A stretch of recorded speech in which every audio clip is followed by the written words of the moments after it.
So next up we have Mahesh Iyer. Okay, and he'll be presenting his work titled Personifying a Memory. Okay. Privileged to have been exposed to multicultural populations throughout his academic, work and lived experience, Mahesh's research interest naturally developed towards the complex interplay of cultural variation within a diverse population. His working experience with older adults at a sheltered home in Singapore further encouraged him to traverse new terrain and articulate a culturally informed art therapy practice.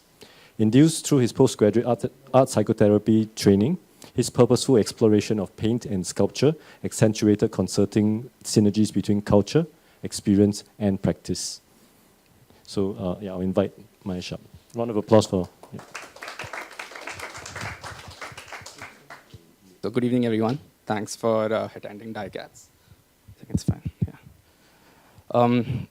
Great work by Alex and Dinchan, and I feel like the presentations were so interactive, and I kind of feel like mine should have kind of been interactive as well, but it's not. I hope I get there like next time.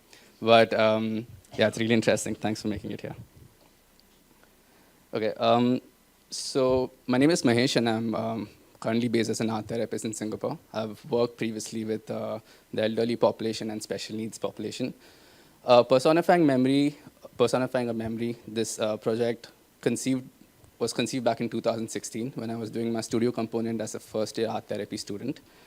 And during that course of work, I kind of encountered with digital documentation, and through the use of technology, I got to showcase my presentation for the studio component. So this is short presentation on how that worked out for me. So when I first got to Singapore, immediately there was a lot of cultural diversity that I could see. Singapore has this crazy morphism that happens when there's culture, when there's traditions happening, and there's festivals that completely change the city's outlook. And this is one of the first festivals that I experienced. It's called the Thaipusam Festival, which happens every January in Singapore, and it changes the whole city with vibrant devotees out on the streets. And similarly, the Chinese Hungry Ghost Festival, where very creative paper offerings are offered to appease the afterlife in the tradition. It's a very intriguing tradition and culture. So observing these bigger-than-life traditions almost sometimes simultaneously, it got me to think that Singapore has this very obsessive culture of maintaining diversity, at the same time giving each ethnic group enough attention and enough resources to really follow their culture and follow their traditions. And it all starts from what I believe is the HTB culture in Singapore. I was lucky enough to witness all these cultural festivals from my home, where I was staying in an HTB apartment for 2 years. And for our international audience, it's a public system governed by the Housing and Development Board, where people living within it easily encounter each other when they access the facilities. So around these buildings lay schools, clinics, kopitiams or local cafes, markets, hawker center, playgrounds, parks, and these enable diversity, and it enables an opportunity for groups to be mixed together in a living society. And everything is considered when HTB is designed. The ethnic integration policy done by the government is a system that ensures that each ethnic society has enough percentage of its community in an HDB apartment. And spaces like the ground floor of these HDBs are specifically designed for people to come together and participate in festivals or celebrations or sometimes even weddings. And this is quintessentially very Singaporean because these things often happen simultaneously with each other. So there can be a wedding at the same time. There's another celebration happening on the other side of the void deck. So it's quite Singaporean that of these spaces that it represents, what it stands for. So although I experienced each of these aspects at my residence, it all came together in its entirety when I visited the Roto Centre. It's an iconic HDB that was constructed and completed in 1977 to help insufficient housing and sanitation for a growing population in Singapore. At its peak, the Roto Centre housed 567 families and 183 shops that sold and provided a wide variety of goods and services. However, in 2011, November, the government announced that the Roto Centre has to be shut down to make way for East Expressway.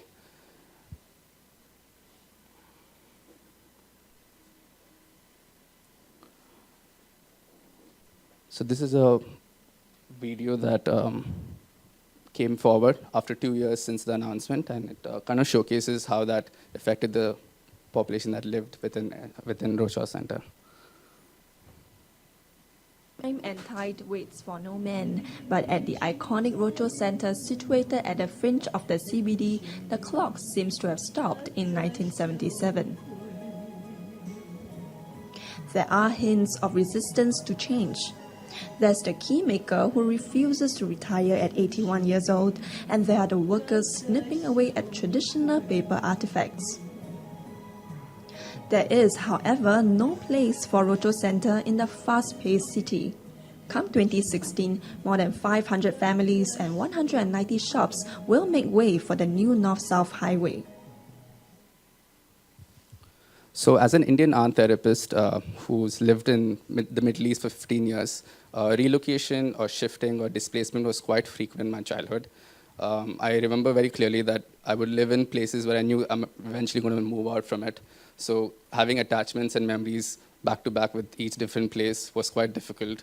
And something of this feeling kind of attached me to this idea of the Roto Centre coming down after so many years.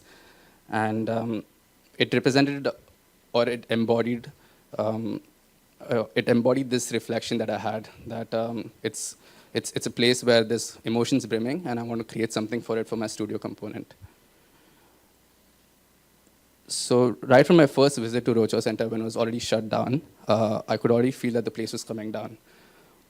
Abandoned hallways, and then there were heaps of personal objects or personal items thrown away, scattered in heaps around the corners.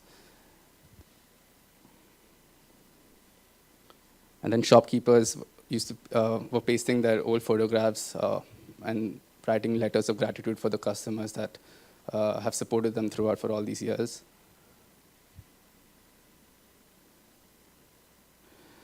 And more belongings scattered throughout the void decks under the residential units. As I surveyed these items, my first thought was to carry some of these things out of the place and then create something out of it. But this idea was not completely digestible for me, because I thought, like, how will I select the items that I want to take? It was quite biased for me to choose what is interesting for me from that place. Also, I realized that when I take something out of Roto Centre, it just becomes any other item. It's not really special when it's out of Roto Centre. It belongs to the place, and if I have to do something with it, it has to be around in that area. But then again, I had to present my work in the classroom. So there was this dissonance that, like, how am I going to do this without having to bring things out of it? And here is when I started considering artists who work with digital technology and who document in very different ways. So one of the first artists that I got inspired by was Chris Hollis. He's an American street artist who works with public spaces and creates on-site sculptures or performances with the materials that he finds immediately around his surrounding. His Left Behind series especially caught my attention, where he made public sculptures with quick creative manipulation, documented them with pictures, and then left it behind. So this concept was very exciting and intriguing for me. And another artist, Andy Goldsworthy, his philosophy is right up there as well. His understanding of making something for a place that he developed an attachment for quite concisely covered my idea of what I want to do with Roto Centre. And Goldsworthy often spoke about the performance of getting in and out of your work. So capturing this performance was my inspiration to take away from this project. And this is when I considered video documentation of my work. So a few days later, I decided to go to Roto Centre, to the on-site place, and create something with intuition and no prior planning. And I would just record the whole process and then somehow try to format it in a way that is presentable for my class. So this is the video that I had.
Okay, so it was much more difficult than I thought it would be. I went there quite happily, thinking that okay, I'm going to make something very quickly and figure it out. But there were a lot of things that I didn't consider, like the wind, because I was on the void deck, so there was quite a strong wind. The afternoon heat, like I had to go through all that. It didn't clearly take like I thought I'll be done within half an hour or so, but it took me about 3.5 hours or so. So it was quite difficult. But at the same time, there was a lot of surprises as well. Like the Forever 21 bag that I found was quite comedic for me to put that and gave like a very interesting, thought-provoking touch to the piece. I was thinking about how I would characterize the face of the sculpture, and I found these puzzle pieces thrown away. Found some cream that I could stick the puzzle pieces on the handbag with. So it was quite intuitive, at the same time very creatively challenging, which was a very stimulating experience and one that I won't forget. There was also a lot of arrival and collapsing of materials. So like I would put something and fix it in a certain way, but there would be a slight wind and it would just fall off. And then the next time I tried to do it again, it won't fit back. So there was, like, it took me time to understand materials that isn't traditionally artistic or isn't traditionally art media, and somehow try to work that way and see how I could put things together in a certain sense. Also, Roto Centre was known for its shops, so it sold everything from cloth to fruits, to medicines, and baskets or handmade objects. And I found traces of these lying around the whole compound, and it was quite nice to bring that together and represent what it stood for. But hours of toiling in the process, it was quite doubtful as well. So in between, I would want to give up, or I would think that, okay, this is not going to work out. A heavy wind would somehow like collapse a certain part of the sculpture, and I would think, okay, this is not going to work out now. But then there would be these curious residents who are still shifting their things, or shopkeepers who just come back to see their shop.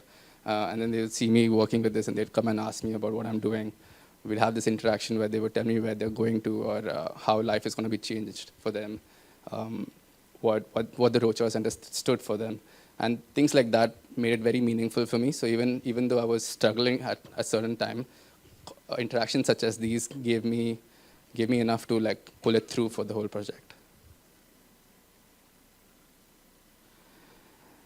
And I found things I would have never imagined left behind, like a traditional Chinese incense burner. Someone had left that behind. A wood-carved painting. So I was like, okay, who in the right sense is doing all these things? But I carried these, and it quite nicely brought the piece together, a broken umbrella and a pot of plant. But something that I didn't consider all along this project was how invested I'd become.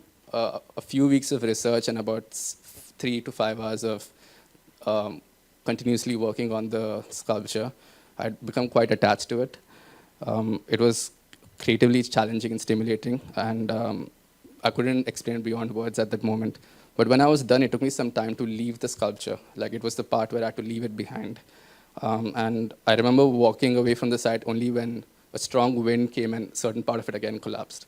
So there was this certain feel that, okay, I have to go and fix it again. But then I had to tell myself that it has to be left behind. And eventually, even if it stands, this whole place is going to come down, so it is going to be left behind. that's something that I didn't really consider. And I thought that this process was going to teach me along the way, but it took some effort. I did go back a few days later to see if the sculpture is still there, but by then it was completely removed. I think they were cleaning up the area. But something about the temporary nature of this work put perspective into my own art therapy practice. And I followed on this work with elderly population in Singapore when I worked in my second year of art therapy. And things I learned from this project was quite useful for me to understand how they come about to art making process. The process of video documentation opened very new avenues for me. It inspired me to create outside in the real world. It helped me to forget on how to do it, why to do it, or where to do it. I could just go along with it, take the risk, and see what the outcome is. I began this project thinking that it would help me learn to let go, but it instead brought me closer to a foreign culture, an art form, and society in general. So I'm thankful for it. Thank you. So. I'm aware of where you worked or where you interned during your second year placement for a full year. Did this happen to inform your practice with that particular population? In a sense, yeah, because when I first worked with my second placement, so that was the elderly population, most of them were at the end of life stage. So their approach to art making was quite different from what I'd expected. Documentation was something that they never thought about. It was always quite literal about where is this going to go and who's going to see it. They always questioned the permanency of their work. With regards to my experience and what I did through this understanding was to make it very clear how their artwork is going to be represented in a later time. Most of their artwork was documented in a certain way that would carry forward their legacy. It had a lot of meaning that they wanted that they want to convey. So it was not just hollow art making process, but very personal, very personalized way of making something and making sure that it lasts for a long time. So that was something that I could get from this. Well, I was also wondering if you made links to, you work with a very special elderly population who were homeless, essentially. Yeah. And so I'm just wondering if you want to talk a bit about finding these things almost on the streets, but kind of like in an abandoned building, and then the people you worked with. Yeah, I think there's quite a bit of psychodynamic element that it has. That I eventually worked with someone, a group of people who were from the streets, but it also gave me the understanding that people from that background, they value everything quite literally, and there is nothing that they take for granted. They're quite tough people who have had hard past lives, and they were always open to any media that I would share with them during the group art therapy sessions, and they worked with anything and everything that they were given to, and I think that's quite a big leap for the general elderly population that you work with in a community hospital or so. Yeah.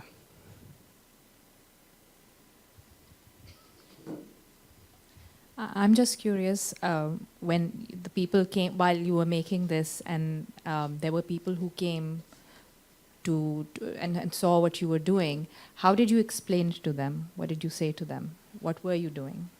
So most of them came, and then they would quietly stand behind me or stand on the side and see what I was doing. Some of them had the feel to come and ask me about what I was doing. So I told them that I'm studying art therapy, and I'm new to Singapore, but something about this place is really intriguing to me, and it's quite fascinating that there's so many things left behind, because I didn't expect such a big heap of personal belongings, and I just want to represent what I feel towards the place as in the best way possible. And for me, I wanted to make a sculpture. So some of them got it, some of them found it very interesting, some of them took pictures with it. But yeah, it was quite nice, because I didn't expect interaction. I expected, actually, in the beginning, I thought they were going to tell me to stop, but they actually wanted me to go ahead with it and continue doing it. So it was quite a new experience for me. Especially, it was just 3 months in Singapore back then, So quite literally gave me contact with the people.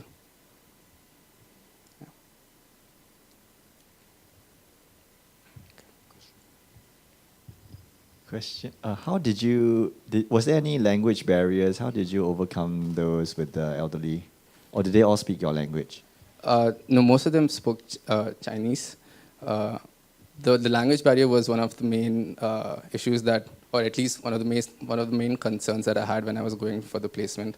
But I think at the same time it was a strength because art was the only clear way of communication. There was no other possibility. So they could talk as much as they want, but I'm not going to understand them until they kind of make something out of what they express. So I think it was quite advantageous in that way.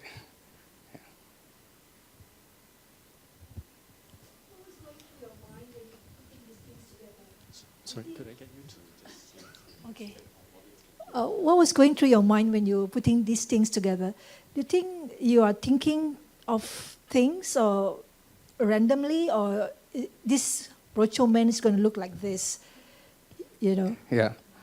So in the beginning, like when I think the first piece that I stationed was the body. So once I knew that I'm going to make something like a human figure, then I quite had an idea of how to do it, but I still hadn't really come down to what material I'm going to use for what part of the body. So I would use something that's right next to me, but if it doesn't work, then shift to something else. And in the beginning of the video, like you can see that there was a lot of distribution, a lot of organization, even though it was just trash, but I still had to be like, okay, these are the thin pieces, these are the wires that I might be able to use. Because all I'd taken was just gloves. I didn't take any tape, I didn't take any other adhesives. So it was just, in the moment, if it stood, it's good enough for now. And if it falls off, then I'll see about it later. So, yeah. Okay, I think that's about the time that we have questions for. Okay. So we can leave, if there's any more questions, we can kind of leave them to the end of the panel discussion. Okay. Thank you so much. Thank you, Mahesh.